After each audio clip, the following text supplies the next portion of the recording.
علی بھائی، آج کا پہلا سوال ہے، اس محرم الحرام میں جہاں اور کئی ایک شیطانی اور فرقہ وارانہ کام ہوئے، وہیں پہلی مرتبہ دیوبند اور اہل حدیث مکاتب فکر کے پلیٹ فارم سے اہل بیت کے دشمن اور قاتل یزید ابن معاویہ کے لیے تعریفی کلمات بلکہ نعرہ بازی بھی ہوئی ہے۔ نعوذ باللہ۔ اس نئی بگڑتی ہوئی صورتحال کو آپ کس نظر سے دیکھتے ہیں؟ دیکھیں میرے بھائیوں، ذاتی طور پر یہ جو کچھ اس وقت پاکستان میں ہو رہا ہے اس محرم الحرام 1442 ہجری کے اندر، جانے میں یا انجانے میں، ہمارے اپنوں کی بے وقوفیوں کی وجہ سے یا بیرونی سازشوں کی وجہ سے، کوئی بھی وجہ ہو، یہ جو کچھ سنی شیعہ کنفلکٹ کو دوبارہ سے ابھارا گیا ہے اور ملک کو اسی دلدل میں دوبارہ دھکیلا جا رہا ہے جو 80s کی دہائیوں میں شروع ہوئی تھی، تو میں تو اسے پاکستان کے خلاف ایک سازش سمجھتا ہوں، اس میں کوئی شک نہیں ہے۔ بڑی مشکل سے ہمارے سیکیورٹی اداروں نے اور ہماری فوج نے قربانیاں دے کر ضرب عصب اور رد الفساد کے بعد ملک کو دوبارہ سے ایک پٹری کے اوپر لے کر آئے ہیں، اور اس کی برکت سے ہم جیسے جو نیوٹرل لوگ ہیں ان کا جینا بھی یہاں پر کچھ آسان ہوا ہے۔ اور 2019 کے اینڈ تک تو ہم صورتحال کو بڑا اچھا دیکھ رہے تھے، لیکن یہ دوبارہ سے پھر ایشو شروع ہو گئے ہیں، اور جس میں ہمارے بڑوں کو، خصوصاً ہمارے پرائم منسٹر کو، ہمارے آرمی چیف کو اور باقی سیکیورٹی اداروں کے جو ہیڈز ہیں ان کو دیکھنے کی ضرورت ہے کہ امت کس طرف جا رہی ہے، خصوصاً پاکستان کو جن مشکلات کا سامنا ہے اس میں کیا ہم اس چیز کے متحمل ہیں کہ ہم اپنی کمزوریوں پر پردہ ڈالنے کے لیے اس طرح کے ایشوز کا سہارا لیں۔ میں اشارتاً بات کر رہا ہوں، جن لوگوں تک میسج پہنچنا ہے وہ انشاءاللہ تعالیٰ پہنچ جائے گا۔ اس ڈرامے کا آغاز جو ہے وہ ڈاکٹر اشرف آصف جلالی، جو بریلوی مکتب فکر کے ایک ریناؤنڈ عالم ہیں، ان کی اس سٹیٹمنٹ سے ہوا جو انہوں نے سیدہ فاطمہ سلام اللہ علیہا کے بارے میں دی، اور پھر اس کے ریونج میں اہل تشیع کی جانب سے جو غالی قسم کے رافضی تھے، ٹاپ آف دا لسٹ ذاکر جو تھا ان کا آصف علوی، اب یہ عجیب بات ہے دونوں کے نام میں آصف آتا ہے، تو یہ آصف علوی نے سیدنا ابو بکر صدیق رضی اللہ تعالیٰ عنہ علیہ السلام کی شان میں گستاخانہ الفاظ بلکہ ان کی معاذ اللہ تکفیر کی، اور ان تمام ایشوز کے اوپر میری ویڈیوز یوٹیوب کے اوپر وقتاً فوقتاً آتی رہیں۔ چونکہ ہم تو کسی بھی ایک مکتب فکر کو ریپرزینٹ نہیں کرتے، جو سچائی ہے وہ ہم لوگوں کے سامنے بیان کر دیتے ہیں اللہ کے فضل سے۔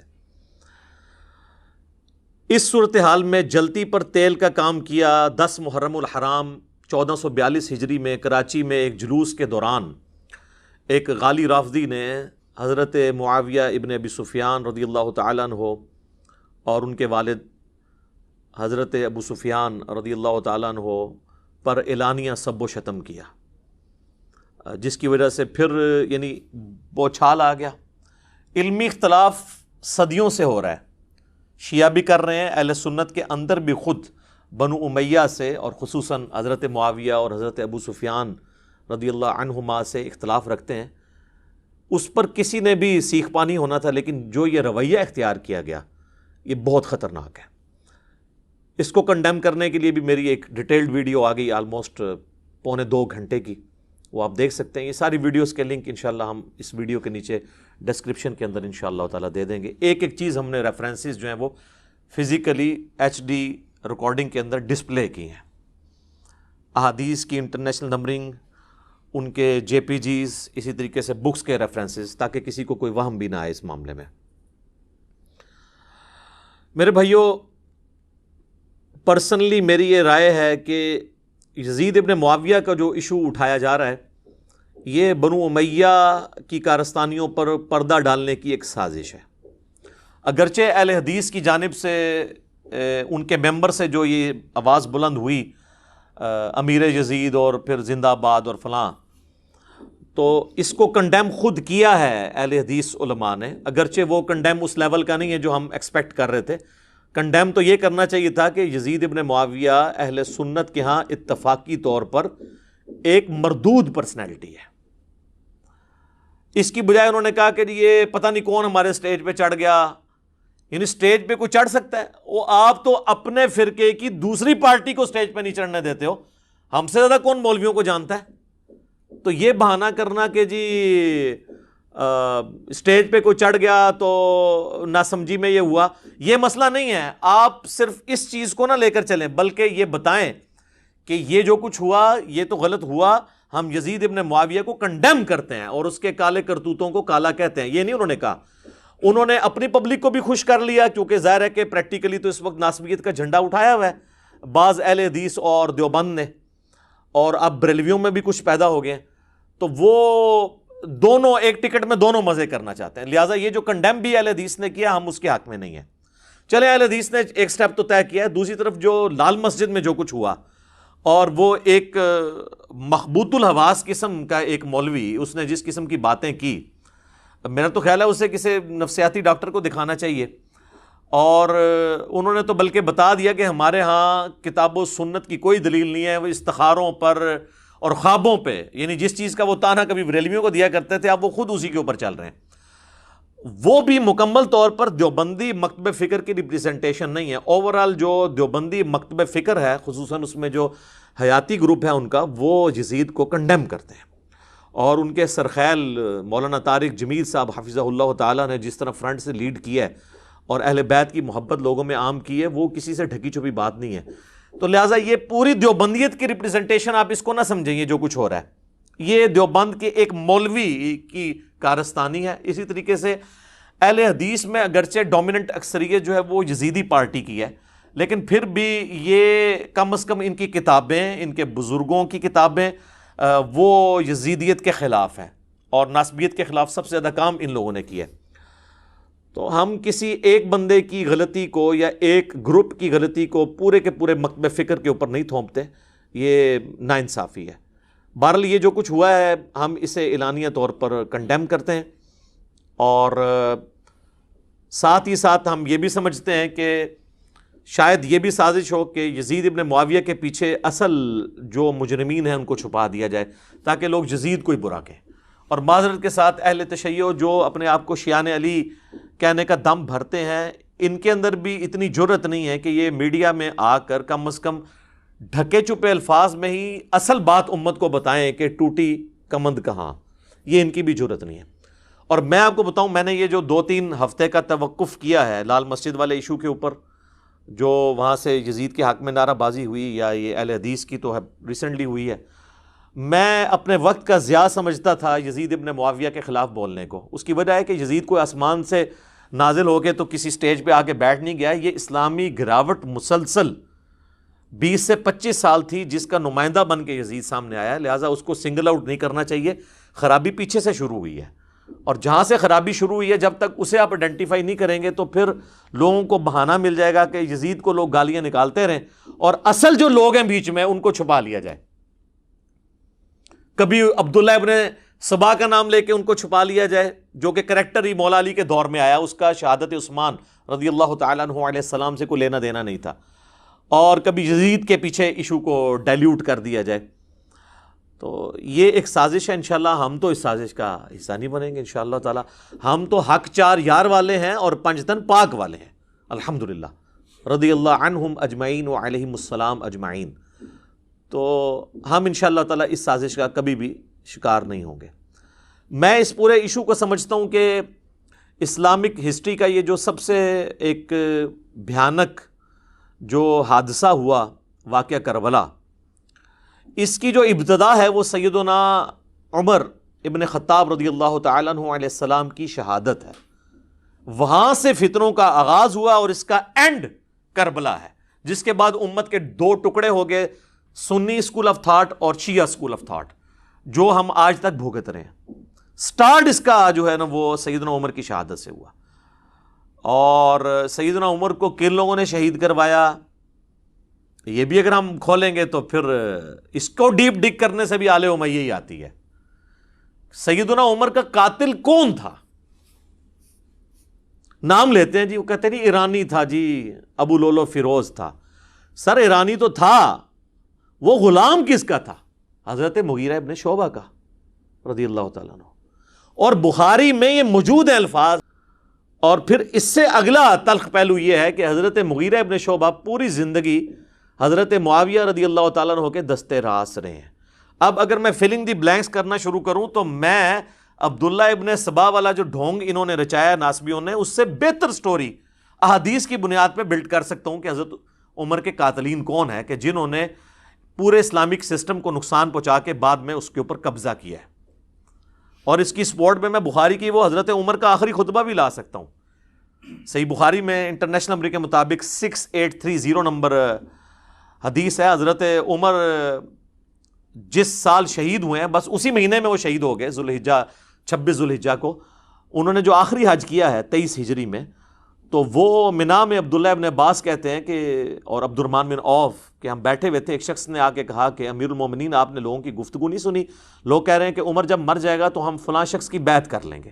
تو حضرت عمر کو بڑا غصہ آیا، انہوں نے کہا مسلمانوں کے مشورے کے بغیر بیعت کریں گے یہ؟ اور انہوں نے کہا میں ابھی منا میں خطبہ دیتا ہوں اور میں اس ایشو کو یہیں پر ختم کرتا ہوں. تو عبد الرحمن بن عوف نے کہا کہ چند لوگوں نے بات کیا، پبلکلی اس کو ہائی لائٹ نہ کریں. کون سی یوٹیوب پہ ویڈیو آ گئی ہے؟ اگر یوٹیوب پہ ویڈیو آئی ہوتی نا تو حضرت عمر کا بھی پھر خطاب یوٹیوب پہ ہی آنا تھا. جب فتنہ عالمی ہوتا ہے نا پھر اس کے لیے عالمی بیانیہ آتا ہے. خیر مدینہ شریف واپس آئے، وہاں کے انہوں نے ایک ڈیٹیل خطبہ دیا. 6830 نمبر حدیث بخاری کی، ہمارے کربلا والے ریسرچ پیپر میں بڑی لمبی حدیث ہے. اس میں الفاظ ہیں کہ کوئی شخص سیدنا ابوبکر کی خلافت کو پلی نہ لے کہ آمدہ بھی کبھی مسلمانوں کے مشورے کے بغیر اس طریقے سے خلیفہ چن لیا جائے.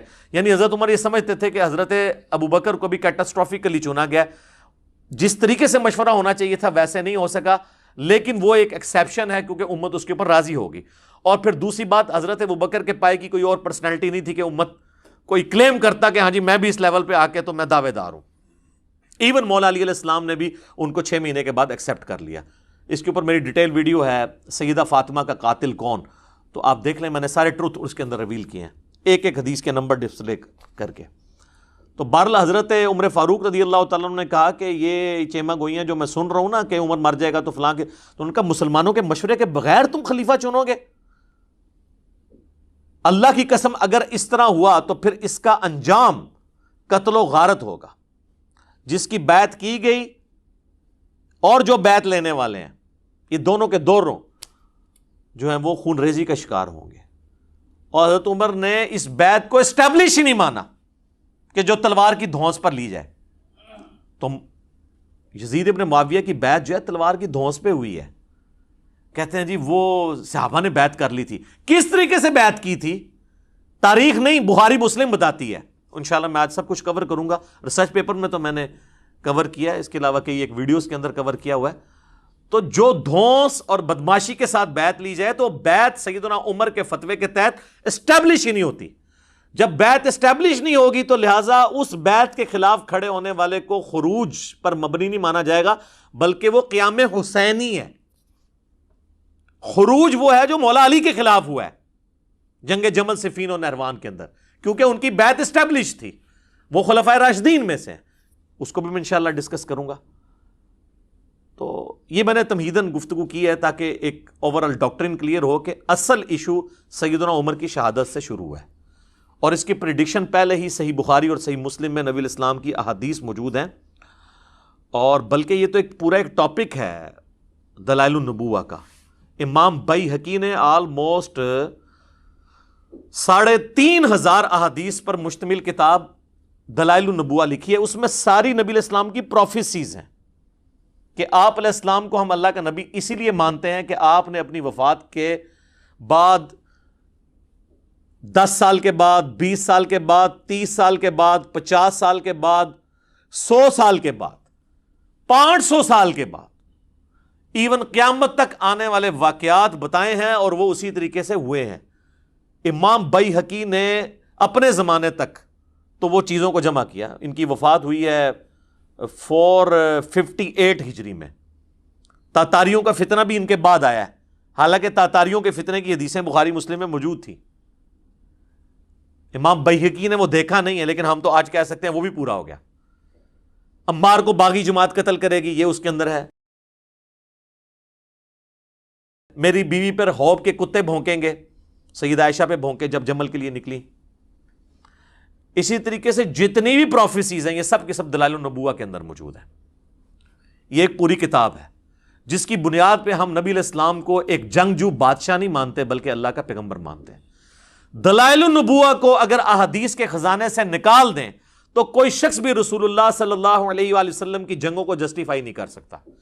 کیونکہ اگر صرف جنگوں کے ذریعے فتوحات کرنے کا نام اللہ کی غیبی تائید ہے تو اسکندر اعظم نے بھی کی ہے. چنگیز خان نے تو انسانی ہسٹری میں سب سے زیادہ فتوحات کی ہیں. اور برٹش امپائر کی امپائر تو دنیا کی سب سے بڑی امپائر تھی.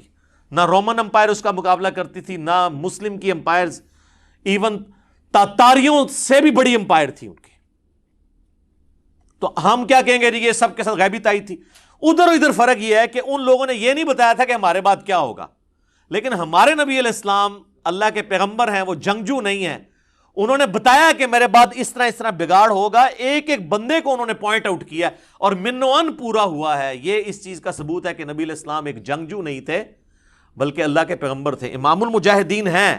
وہ جہاد اور قتال کا دنیاوی بادشاہوں کی جنگوں کے ساتھ کوئی لینا دینا نہیں، نعوذ باللہ من ذالک. تو بخاری اور مسلم کی ایک حدیث ہے، یہ حدیث بھی آپ کو دلائل النبوہ کے اندر مل جائے گی. بخاری مسلم دونوں میں حدیث ہے. نبی صلی اللہ علیہ وآلہ وسلم نے ارشاد فرمایا، میری امت اور فتنوں کے درمیان ایک دروازہ ہے، جب وہ دروازہ توڑ دیا جائے گا تو میری امت پہ فتنے ٹوٹ پڑیں گے. اور وہ دروازہ توڑا جائے گا، کھولا نہیں جائے گا. پھر آپ نے فرمایا وہ دروازہ عمر ہے. سیدنا عمر کو قتل کیا گیا تو مینجمنٹ کمزور ہونا شروع ہو گئی. سیدنا عثمان بے شک خلیفہ راشد تھے لیکن ان کی مینیجریل سکلز سیدنا عمر والی نہیں تھی. پھر وہ بہت بڑی عمر میں خلیفہ بنائے گئے، 70+ کے ہو چکے تھے. اور پھر کئی ایک چیزیں جو میں آج ڈسکس نہیں کرنا چاہتا، آپ یوٹیوب پہ میرا کلپ دیکھ لیں. سیدنا عثمان کی شہادت کے اصلی اسباب کیا ہیں، میرے ریسرچ پیپر میں بھی ہیں. یہ ریسرچ پیپر کا ذکر میں بار بار اس لیے کر رہا ہوں، میں جتنی باتیں آج کروں گا آپ کو ریٹن فارم میں بھی مل جائیں گی انشاءاللہ. فریلی آپ ڈاؤن لوڈ بھی کر سکتے ہیں، میں اس کا انشاءاللہ تعالی تعارف بھی کروا دیتا ہوں. یہ ہے میرے بھائیوں میرا ریسرچ پیپر، واقعہ کربلا کا حقیقی پس منظر 72 صحیح الاسناد احادیث کی روشنی میں. یہ میں نے 72 کا ٹائٹل شہدائے کربلا کی نسبت سے لیا ہے، ادروائز اس میں احادیث 200 سے زیادہ ہیں، اکثر بخاری اور مسلم سے ہیں. سب سے پہلے میں نے عربی میں لکھا اسے، اس کے بعد اس کا اردو ترجمہ ہوا، پھر ہندی ترجمہ ہوا، پھر انگلش ترجمہ ہوا. 4 زبانوں میں انٹرنیشنل پمفلٹ ہے. بخاری اور مسلم تو صحیحین ہیں. بخاری اور مسلم کے علاوہ جو احادیث کی کتابوں سے احادیث لی گئی ہیں، سب احادیث کے اوپر دور حاضر کے بڑے بڑے جو محققین ہیں، محدثین، شیخ البانی، شیخ زبیر علی زئی، شیخ شعیب ارنوت رحمہم اللہ اجمعین، ان کی تحقیم لگی ہوئی ہے. اور کوئی بھی حدیث ایسی نہیں ہے جس کو کسی نہ کسی محدث نے صحیح نہ کہا ہو. اس کے علاوہ پرانے بزرگوں کی بھی تحقیم ہے، امام حاکم کی، امام ذہبی کی، امام ترمذی کی اور ائمہ کی بھی.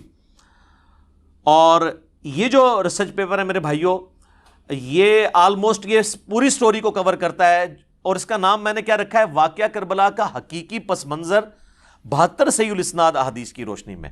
واقعہ کربلا کو ڈسکس کرنا اہم نہیں ہے کہ نعوذ باللہ من ذالک وہاں پر آرا چلا تھا یا تیر چلے تھے. اصل چیز امپورٹنٹ یہ ہے کہ یہ واقعہ ہوا کیوں نبی علیہ السلام کی وفات کے بعد صرف 50 سال گزرے اور آپ کی پوری اولاد ذبح کر دی گئی. یہ تو کسی پیغمبر کے ساتھ نہیں ہوا. یہ اتنا بڑا معاملہ ہے کہ ہم اس کو ہلکا نہیں چھوڑ سکتے، جبکہ ہمارے پاس غدیر خم کی حدیث بھی موجود ہو. صحیح مسلم میں اوپر تلے 4 حدیث ہیں. مولا علی کے فضائل والے چیپٹر میں انٹرنیشنل نمبر کے مطابق 6225 سے 6228 تک نبی علیہ السلام نے اپنے آخری حج میں مدینہ شریف آتے ہوئے مکے سے واپسی پہ خم نامی گاؤں میں ایک خطبہ دیا. اونٹ کے پالان کا ممبر رکھا گیا. آپ علیہ السلام نے کنکلوڈنگ گفتگو کی، اے لوگو آگاہ ہو جاؤ، میں بھی ایک انسان ہوں.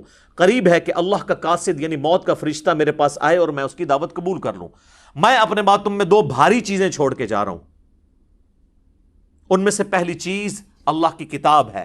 اس میں ہدایت ہے، اس میں نور ہے. تم اللہ کی کتاب کو پکڑو، اپنا تعلق اس کتاب کے ساتھ مضبوط کرو. اللہ کی کتاب اللہ کی رسی ہے، جو اسے پکڑے گا وہ ہدایت پہ ہوگا، جو اسے چھوڑ دے گا وہ گمراہ ہو جائے گا.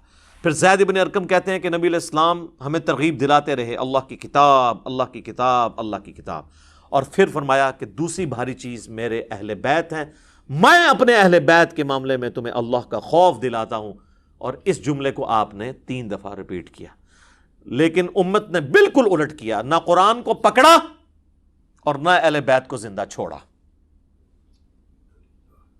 تو یہ ایک بہت تلخ چیز ہے، اور نبی علیہ السلام ہمیں غدیر خم کے اوپر وصیت کر کے گئے ہیں، اور یہ پلیٹ فارم اللہ کے فضل سے قرآن کی توحید پہ کھڑا ہے اور اہل بیت کے دفاع پر یہ پلیٹ فارم غدیر خم پہ ہے. الحمدللہ.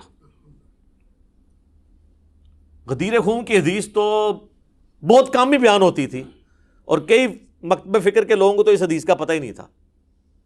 ان کو وہ ایک روایت جو ضرب تقسیم لگا کے حسن درجے تک پہنچتی ہے، المستدرک للحاکم کی، الموطا امام مالک میں بھی ہے لیکن وہاں تو اس کی سند ہی چھوٹی ہوئی ہے. امام مالک نے بغیر واسطے کے روایت بیان کی ہے، پوری سند اس کی المستدرک للحاکم کے اندر ہے، کتاب العلم چیپٹر کے اندر 318 نمبر 318.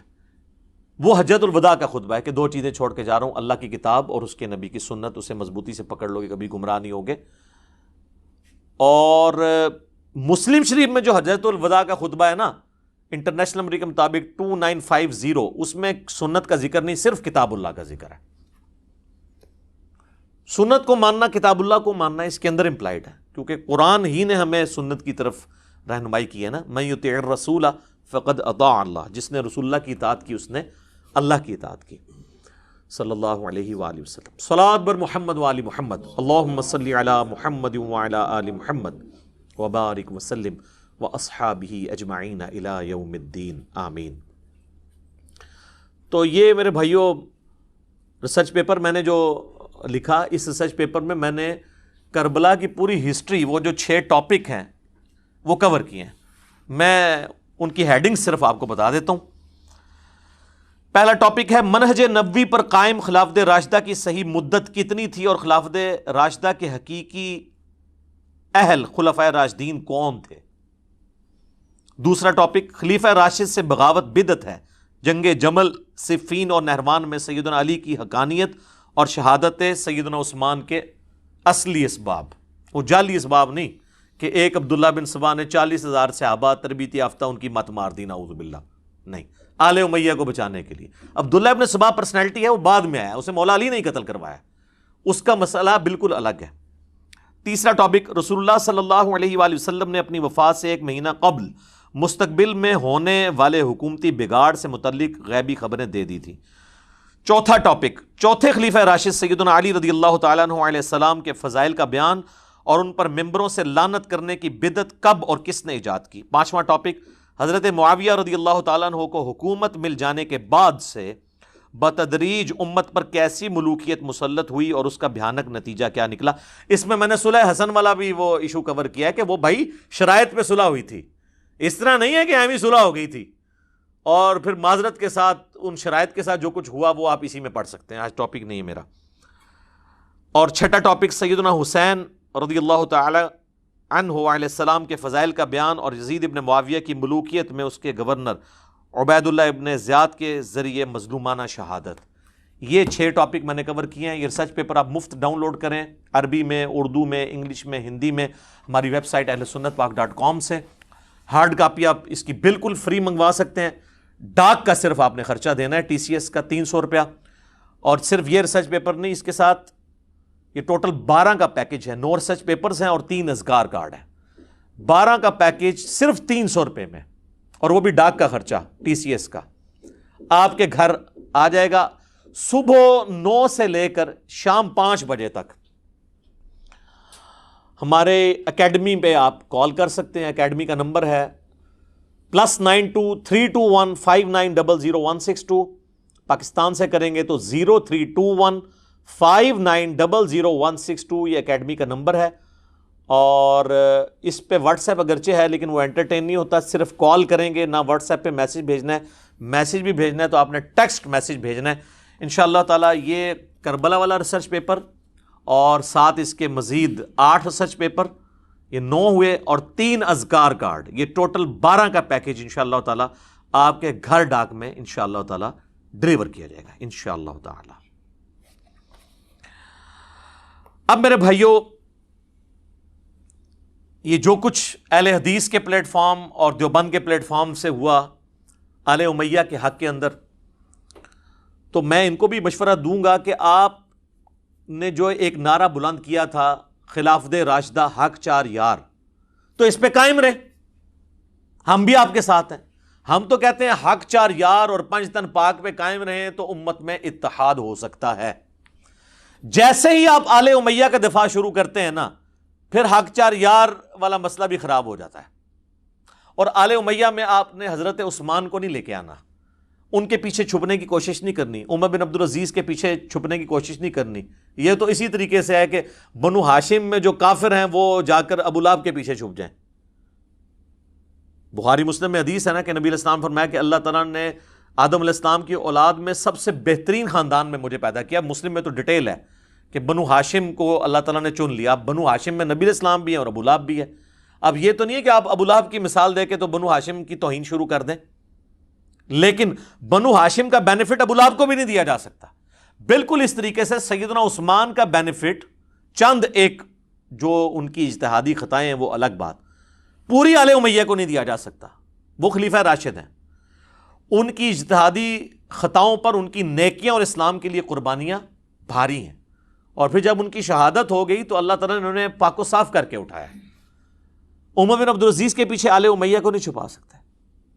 اسی طریقے سے بنو عباس جو ہیں وہ یہ نہیں کہہ سکتے تو ہم تو حضور کے چچا عباس بن عبد المطلب کی اولاد ہیں. ہمارے اباء و اجداد میں تو عبداللہ ابن عباس بھی آتے ہیں جو سب سے زیادہ احادیث روایت کرنے والے 7 صحابہ میں ہیں.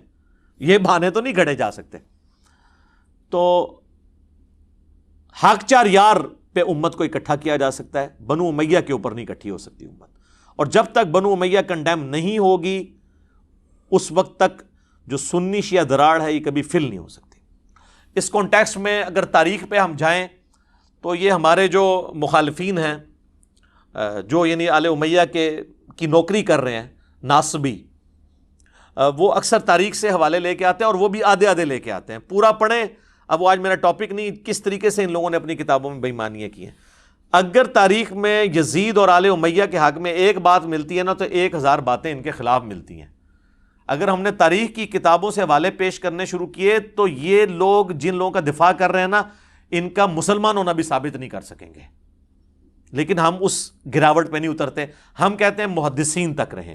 یہ منصف مزاج لوگ تھے، انہوں نے اسناد کے ساتھ احادیث جمع کی اور انہی احادیث کے اندر انہی سندوں کے اوپر انہوں نے اپنے دور تک جو واقعات تھے وہ بیچ میں ذکر کر دیے تاکہ وہ اسلامی تاریخ بھی حدیث کی فارم میں محفوظ ہو جائے. اور وہی میں نے اس لیے 200 احادیث جمع کی ہیں کربلا والے ریسرچ پیپر میں، اپنا ایکسپرٹ اوپینین کوئی نہیں دیا. تو وہ احادیث اگر کوئی کہتا ہے یہ حدیثیں بیان نہیں کرنی چاہیے تو پھر ہم اسے وہی کچھ کہیں گے جو اللہ نے قرآن میں فرمایا ہے. سورۃ البقرہ کی آیت نمبر 159 اور 160 میں اللہ تعالیٰ نے کیا فرمایا ہے؟ اعوذ باللہ من الشیطان الرجیم، ان الذین یکتمون ما انزلنا من البینات، بے شک وہ لوگ جو چھپا لیتے ہیں ہماری طرف سے جو روشن دلائل ہم نے نازل کیے ہیں قرآن و سنت کی فارم میں، والہدا اور ہدایت کی باتیں، من بعد ما بیناہ للناس فی الکتاب، جبکہ ہم اپنی کتاب میں، کتاب سے مراد قرآن بھی اور شریعت بھی، اس کو بیان کر چکے ہیں. اولئک یلعنہم اللہ، ان پر اللہ کی لعنت، ویلعنہم اللاعنون، اور تمام لعنت کرنے والوں کی لعنت جو حق بات کو چھپا لے. الا الذین تابوا، سوائے ان لوگوں کے جو توبہ کر لیں، صرف توبہ نہیں، واصلحوا، اور اپنی اصلاح کریں، وبینوا، اور صرف اصلاح کر کے بھی کنے نہیں بن جائیں. وہ جو چھپایا تھا نا، جو حدیثیں بیان نہیں کرنی چاہیے وہ بیان بھی کر دیں. فاولئک اتوب علیہم، ایسے لوگوں کی توبہ قبول ہوگی. وانا التواب الرحیم، اور میں توبہ قبول کرنے والا رحم فرمانے والا ہوں. اور اسی کو سپورٹیو حدیث ہے جامعہ ترمذی میں، سنن ابی داؤد، سنن ابن ماجہ میں، مشکات میں بھی موجود ہے کہ نبی صلی اللہ علیہ وآلہ وسلم نے فرمایا دنیا میں جس سے کوئی علم کی بات پوچھی گئی اور وہ اس نے چھپا لی امت کے وسیع تر مفاد کے اندر، ٹھیک ہے، اور کہیں عوام میں کوئی بدگمانی نہ پیدا ہو جائے، سب ایک نے یہی ڈکوسلا کیا ہوا ہے نا. تو نبی علیہ السلام فرما رہے ہیں اس نے علم کی بات اگر چھپا لی حالانکہ اسے پتا تھی تو ایسے شخص کے منہ میں قیامت والے دن آگ کی لگام ڈالی جائے گی.